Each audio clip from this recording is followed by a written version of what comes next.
ఇదే పెద్ద మనిషి చంద్రబాబు నాయుడు గారు సూపర్ 6 పేరుతో ఏ రకంగా ప్రజలను మోసం చేశాడో మనం అంతా చూసాం. ఏ రకంగా ఇదే పెద్ద మనిషి ఉద్యోగస్తులను కూడా మోసం చేస్తూ అడుగులు వేస్తున్నాడో కూడా చూసాం. 1వ తారీఖు వచ్చేసరికి ప్రతి ఉద్యోగస్తునికి జీతం అన్నాడు. 3 వారాలు అయిపోతా ఉంది, ఇంకా జీతాలు ఇవ్వడంలా.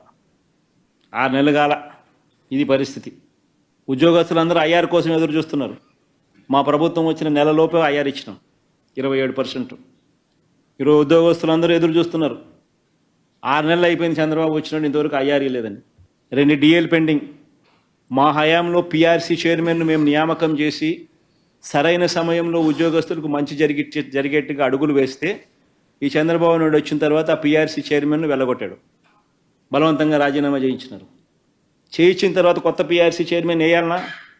ఇంతవరకు 6 నెలలు అయిపోయింది, ఇంతవరకు కొత్త పిఆర్సీ చైర్మన్ వేయాల. ఇంతవరకు ప్రాసెస్ స్టార్ట్ కాల. ఒకవైపున ఈ పరిస్థితి, రెండో వైపున ఉద్యోగాలన్నీ కూడా పీకుతా ఉన్నాడు. 2,60,000 వాలంటీర్లు అప్పుడే పీకేసినాడు. 15,000 మంది ఏపీ బ్రేవరేజెస్ కార్పొరేషన్లో అవుట్సోర్సింగ్లో పనిచేస్తా ఉన్న వాళ్ళని పీకేసినాడు.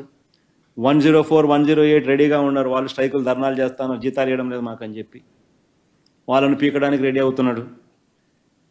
టాయిలెట్ మెయింటెనెన్స్కి సంబంధించిన స్కూళ్ళల్లో వాళ్ళకు జీతాలు సరిగ్గా లేవు. ఆర్పీలకు జీతాలు సరిగ్గా లేవు. నెలల తరబడి వెయిటింగ్.